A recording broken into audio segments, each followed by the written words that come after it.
Alfred Hitchcock as director of The Birds. Alfred Hitchcock's 1963 thriller The Birds sent shockwaves through theaters, but the real turmoil unfolded off-screen. For the film's infamous attic scene, Hitchcock allegedly scrapped mechanical birds and ordered live ones instead. According to Tippi Hedren, who starred in her breakout role, she was blindsided when crew members began hurling live gulls and ravens at her day after day for nearly a week. One bird was even tied to her shoulder with elastic, pecking relentlessly at her face until she collapsed in exhaustion. A doctor intervened, ordering her off set for a week due to injuries and stress. But the physical ordeal was only part of the chaos. Hedren later revealed in interviews in her memoir that Hitchcock became obsessively controlling throughout production. Reports suggest he dictated her schedule, kept her isolated, and even monitored her dressing room.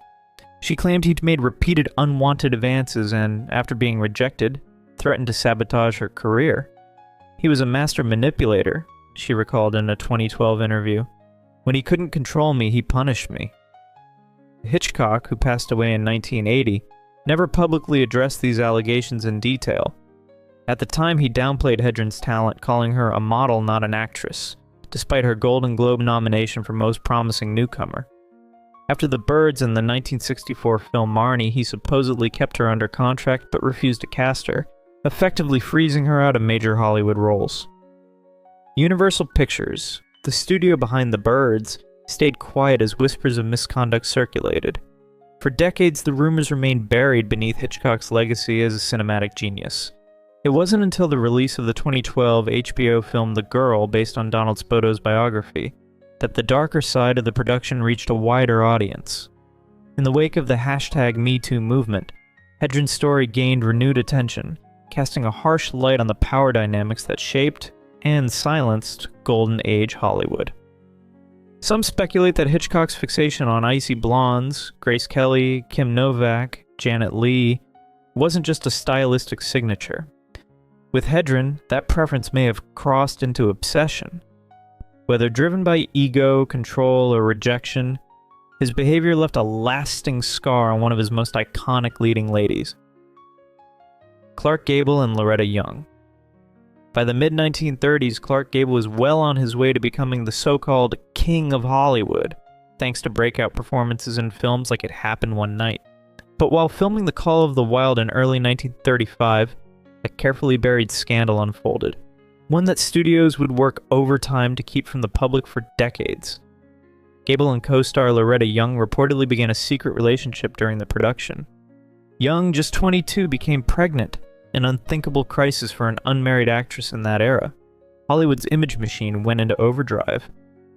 Rather than risk her career, Young vanished from the public eye. Some accounts claim she traveled to England, but most biographers now agree she likely stayed in California, hidden away by family or in a rented home. On November 6, 1935, she gave birth to a daughter, Judy Lewis, in Los Angeles. The birth was concealed so thoroughly that even decades later, many fans never suspected a thing. When Young returned to Hollywood, she claimed to have adopted the child from an orphanage. The cover-up was quietly supported by 20th Century Pictures, which would soon merge into 20th Century Fox. Gable, then married to Maria Langham, never publicly acknowledged the child. According to Judy Lewis's memoir, Uncommon Knowledge, Gable visited her once as a teenager but said nothing of their connection. One detail that sparked speculation: Lewis's ears were surgically altered as a child, reportedly at Young's request, because they bore a striking resemblance to Gable's. Young, a devout Catholic, later described the experience as emotionally devastating. In interviews during the 1980s, she admitted to being pressured into silence by the studio system, claiming, "They wanted to protect Clark's image, they didn't care about me." Some biographers have gone further, suggesting the pregnancy may not have been entirely consensual, a theory that continues to stir debate among film historians. The scandal stayed buried until 1994, when Judy Lewis published her memoir, finally confirming long-whispered rumors. Today, the story stands as a stark reminder of how far Golden Age studios were willing to go to protect their stars, and how little protection they offered the women caught in the fallout. The Misfits.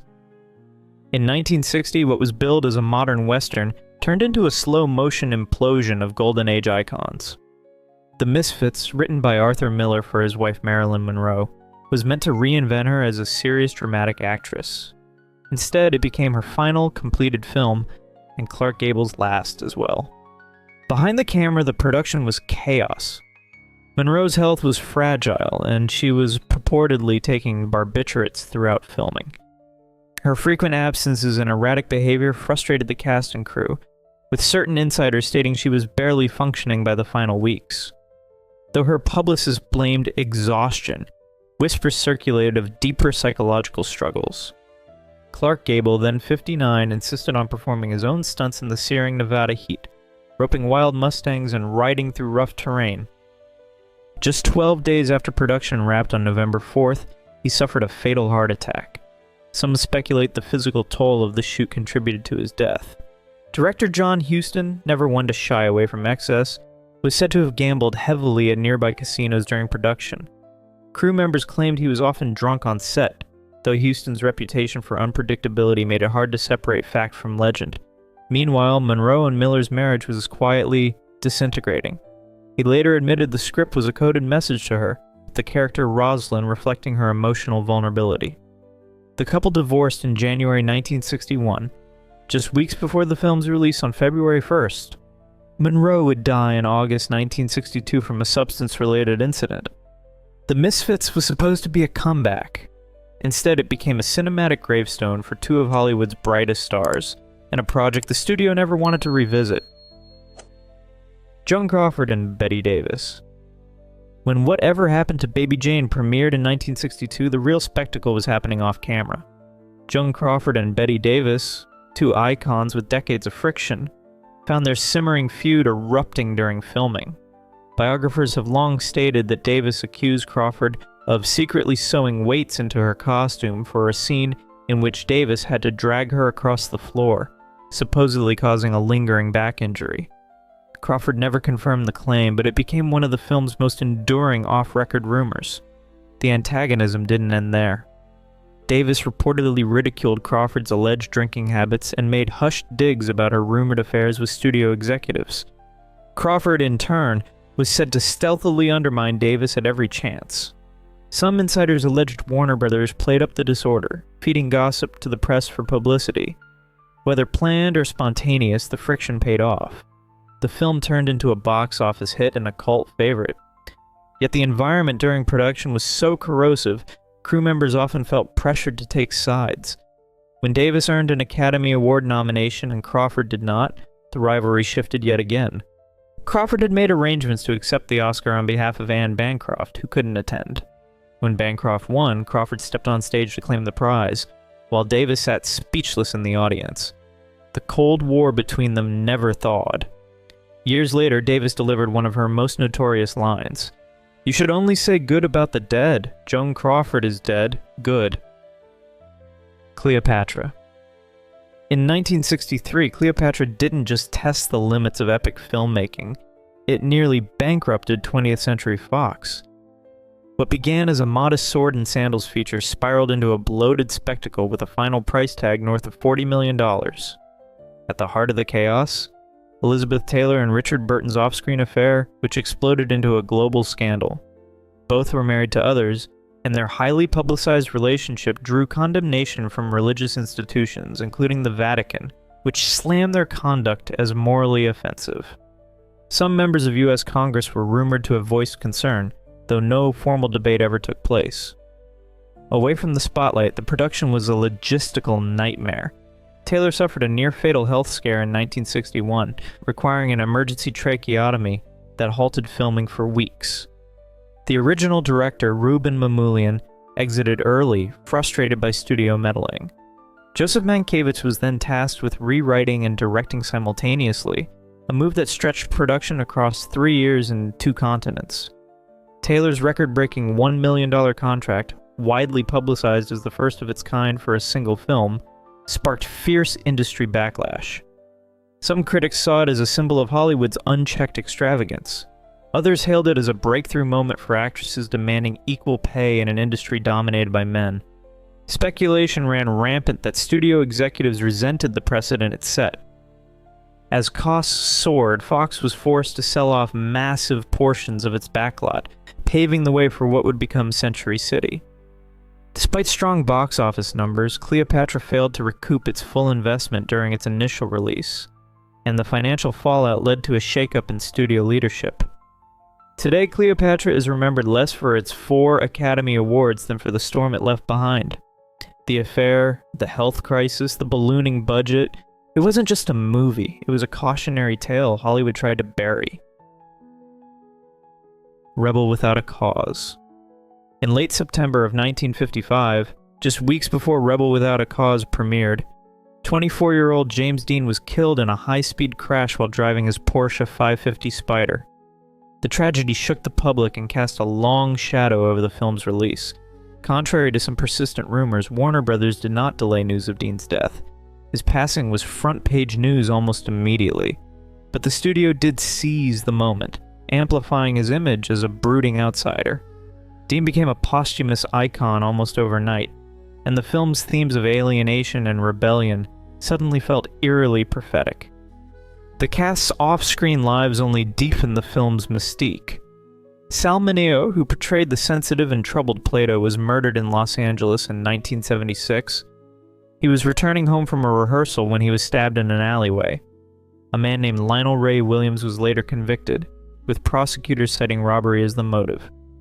Still, speculation lingered for years, fueled by Mineo's status as one of the few openly gay actors in Hollywood, a rarity during an era when studios aggressively suppressed such identities. Natalie Wood, just 16 during filming, faced her own controversies. Biographers have alleged that she had a secret relationship with director Nicholas Ray, who was in his 40s at the time. Some crew members were said to have treated it as an open secret. One biographer quoted Wood reflecting on the dynamic, saying, "She saw Ray as both a father figure and something more," a confusion that mirrored her on-screen role. While the exact nature of their relationship remains debated, the power imbalance was hard to ignore. Off-camera, Rebel Without a Cause clashed with the conservative values of the 1950s. The film's raw depiction of teenage angst, violence, and emotional vulnerability rattled censors. The iconic knife fight had to be trimmed to pass the production code, and even the word rebel in the title sparked debate in Cold War America. Various insiders asserted Warner Brothers feared the film would be seen as subversive. Over time, legends have emerged suggesting the studio tried to distance the film's legacy from the personal tragedies of its stars. Publicists ostensibly focused on the film's message rather than the troubled lives behind it. But the more the studio tried to control the narrative, the more the mystique grew. Rebel Without a Cause didn't just define a generation. It became a symbol of how Hollywood's golden age often buried its darkest truths beneath a polished surface. Vivien Lee as Scarlett O'Hara. In 1939, Gone with the Wind mesmerized viewers and dominated the Oscars, but the off-camera reality told a much bleaker tale. Vivien Lee's turn as Scarlett O'Hara became iconic, yet the toll on her mental health remained hidden for decades. Lee, who would later be associated with bipolar disorder, endured a filming schedule spanning more than 120 days, an exhausting ordeal that reportedly drove her to emotional extremes. Director Victor Fleming, known for his uncompromising style, was said to provoke heightened responses from Lee on the set, sometimes isolating or berating her to evoke Scarlett's fiery spirit. Various accounts, including those noted by biographer Ann Edwards, proposed that these methods blurred the line between acting and genuine psychological stress. Some whispered that Lee's raw intensity wasn't entirely staged, that she was not merely performing Scarlett's unraveling, but plunging into her own. Her partner, Laurence Olivier, quietly expressed alarm for her state of mind after filming, describing her as profoundly affected by the role. Meanwhile, MGM executives strove to quietly obscure any sign of instability. Studio files referenced by historians point to a deliberate effort to safeguard the film's reputation, even if it meant hiding concerns about Lee's well-being. Rumors persist that the studio's secrecy served not only to protect a star, but to uphold a legendary cinematic image at any cost. The Wizard of Oz. The Wizard of Oz dazzled on screen, but behind the Technicolor curtain, its production became a case study in chaos, injury, and studio cover-ups. Buddy Ebsen, cast as the original Tin Man, lasted just over a week before collapsing from a severe allergic reaction to the aluminum dust in his makeup. His lungs failed, and he was hospitalized. MGM quietly replaced him with Jack Haley and never acknowledged the incident publicly. Margaret Hamilton, portraying the Wicked Witch, suffered third-degree burns on December 23, 1938, when a trapdoor misfired during a fire stunt. Her copper-based green makeup had to be removed with alcohol, intensifying the pain and delaying her return by 6 weeks. Her stunt double was later injured in a separate explosion. Judy Garland, only 16 at the time, was allegedly kept on a regimen of amphetamines to suppress appetite and barbiturates to induce sleep, allegedly under pressure from studio executives obsessed with her appearance. Biographer Gerald Clark and others have also pointed to long-term psychological harm, including alleged harassment from studio heads. Then there were the Munchkin actors. Dozens of little people crammed into shared quarters with minimal pay. Talk spread of late-night drinking, hotel mischief, and even a mid-shoot marriage proposal. Some legends tease that local police were called more than once to break up the chaos. Financially, the film was no instant classic. Released in August 1939, it failed to recoup its nearly $3 million budget until a re-release in 1949. Today, it's revered as a cinematic milestone, but the road to Oz was anything but magical. Breakfast at Tiffanys. When Breakfast at Tiffanys premiered in October of 1961, Paramount had already sidestepped growing concerns over a performance that would later haunt the film's legacy, Mickey Rooney's portrayal of Mr. Yunioshi. A white actor cast in a Japanese role, Rooney was outfitted with elaborate cosmetics, prosthetic teeth, and stilted speech. While the New York Times review from October 6 described the character as broadly exotic, the language avoided directly addressing the racial insensitivity. The studio never issued a public apology, but as decades passed, the backlash only intensified. By the 2000s, the performance was widely condemned as one of the most notorious examples of yellowface in Hollywood history. During the 2020 wave of racial reckoning, some streaming platforms added disclaimers acknowledging the film's outdated stereotypes. Director Blake Edwards later admitted regret, telling the New York Times in a 2008 interview that he would have cast an Asian actor if given a second chance. But the casting controversies didn't end there. Truman Capote, author of the original novella, was famously displeased with the studio's decision to cast Audrey Hepburn as Holly Golightly. Capote had envisioned Marilyn Monroe for the role, as someone he believed captured Holly's blend of vulnerability and illusion. Monroe was reportedly interested, but speculation swirls that her acting coach, Paula Strasberg, advised against it, fearing the part could tarnish her image. Some even suggest the studio discreetly supported that decision to avoid clashing with Monroe's public persona. Meanwhile, Hepburn herself was reportedly unsettled by the character's more provocative traits. Biographers note she sought to soften Holly's edges, aligning the role more closely with her own refined image. The final film diverged sharply from Capote's novella in tone and resolution. The book's ambiguous, melancholy ending was replaced by a neatly packaged rain-drenched kiss, an ending some believe was shaped more by box office strategy than artistic fidelity. Rumors hint that commercial pressures and fears of censorship nudged the studio toward a more sanitized version of Capote's gritty vision. In the end, Breakfast at Tiffany's became a cultural touchstone, but beneath the surface glamour lay a tangle of creative clashes, casting controversies and decisions Hollywood still hesitates to unpack. Some Like It Hot. In 1959, Some Like It Hot emerged as an immediate classic, but the turmoil off-camera nearly upended the production. Marilyn Monroe, already struggling with anxiety and dependent on prescription medication, was frequently late, sometimes by several hours, and had trouble with even basic lines. Crew members recalled over 40 takes just to record her saying, "It's me, sugar." Director Billy Wilder, renowned for his quick wit and unyielding approach, later described Monroe as both a comedic virtuoso and a production headache. Tempers flared. Co-star Tony Curtis reportedly quipped that kissing Monroe was like kissing Hitler, a remark that, whether earnest or ironic, suggested the strained working environment. Speculation spread during production that Monroe might be replaced, but no formal steps were taken. Her star power was deemed irreplaceable. According to memoirs and retrospectives, crew members were discreetly told to keep Monroe's emotional collapses out of the headlines, fearing a media uproar. Despite the chaos, Monroe delivered a performance both entertaining and vulnerable, echoing the same qualities that endeared her to audiences. Still, many in the industry recognized the deeper issues. This wasn't merely a bumpy shoot, it signaled the start of Monroe's downward spiral as a reliable lead in Hollywood. If you've enjoyed this video, please leave a like and comment. Also consider subscribing and hitting the notification bell to get notified of our new videos each week. Thanks for watching.